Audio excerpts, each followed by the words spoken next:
So let's go on the first one, Alzheimer's disease. This podcast was originally called the Broken Brain Podcast, and it was all about how to not have your brain broken and that your brain isn't broken if you do the right things. So people are very interested in brain, cognitive health, and reducing the risk of Alzheimer's and dementia in the future. So tell us, what do we know about Alzheimer's disease and its relationship to sleep?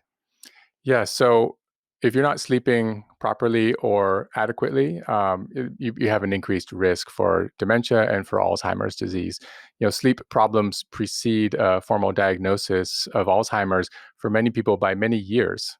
And over 60% of Alzheimer's patients have at least one clinical sleep disorder. And so there's a bidirectional situation that's happening there.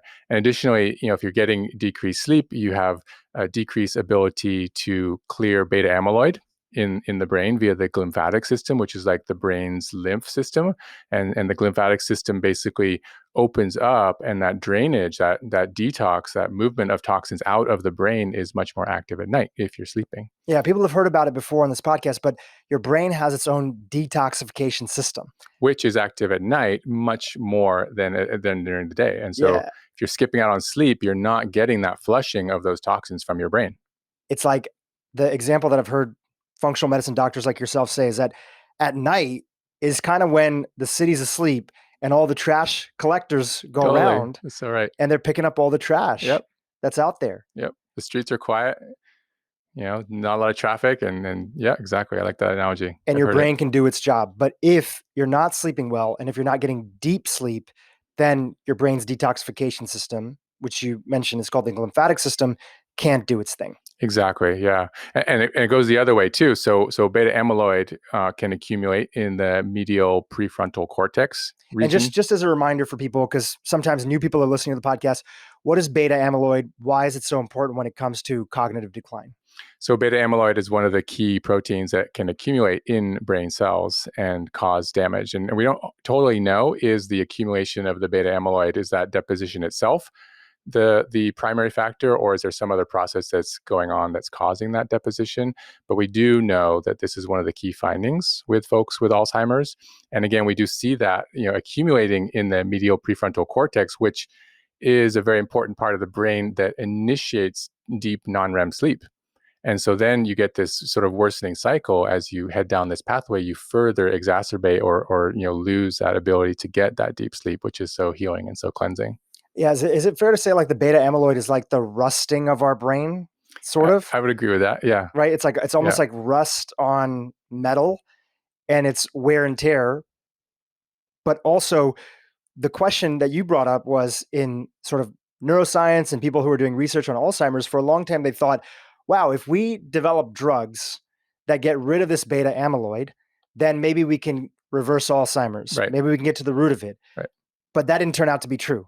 Right. It's a very classical myopic, magic bullet approach that conventional medicine takes. It's attractive because then you have a drug which you can patent and market.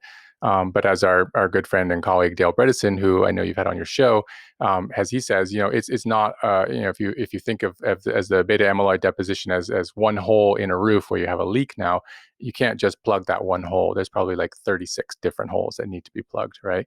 And so we do know that that's one part of the pathophysiology. But yes, as you said, that didn't pan out to be a magic bullet. So back to the drawing board. Back to the drawing board. You mentioned sleep disorders. We're going to do a little deep dive on that, but just talk about some of the common sleep disorders that are out there that, you mentioned that 60% of Alzheimer's patients have at least one clinical sleep disorder. So it's the association between the sleep disorders and Alzheimer's. Right. So what are some of the common sleep disorders that are out there?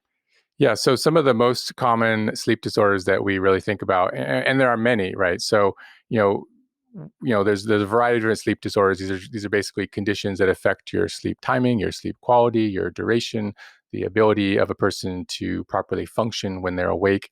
The American Academy of Sleep Medicine has a international classification of sleep disorders, which lists 60 different specific sleep disorders, each with its own set of triggers, of symptoms, of physical and emotional effects.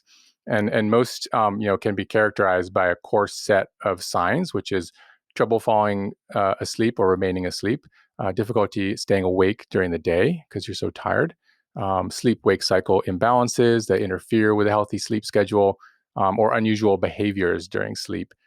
Some of the most common sleep disorders include insomnia, which has a variety of different flavors or different subtypes. Sleep apnea, which is surprisingly common and very, very important to diagnose for a variety of reasons. We also, restless leg syndrome is another common one. Narcolepsy is another common one. In my prep for our talk today, I was thinking, focusing mostly on insomnia and sleep apnea, which I think are two of the most common. Yeah, and we'll break those down. So, just to tie it all together, if you have a sleep disorder, it seems that there's an association where you're more likely, to develop Alzheimer's. But the thing is that even if you don't have a diagnosed sleep disorder, which sleep disorders are tremendously underdiagnosed, even things like sleep apnea, we're going to talk about that later on. It's not just the heavy set, overweight older male. There's a lot With of a young thick neck, right? people, Yeah. right? There's a lot Yeah. of young people Yes. that are Who don't dealing with sleep, snore, who are dealing with sleep who apnea. don't snore, who are Yeah. dealing with sleep apnea and Yeah. things like that. So there's a bunch of people that were in this range of subclinical sleep disorders that, again, you're increasing your likelihood of something negatively happening to your brain in the future if you don't get to the root cause of it. Again, yes, happen to your brain, also happen to your metabolic system, happen to your immune system, happen to your risk of cancer. The list goes on of the things that your risk goes up for. Your mortality goes up, and so your lifespan shortens. If you're not getting proper sleep, and it's I think of it as sort of one of the things I'm super passionate about with functional medicine is it's not like, you either don't have it or you do have it, right? Right. There's this continuum that's happening, right?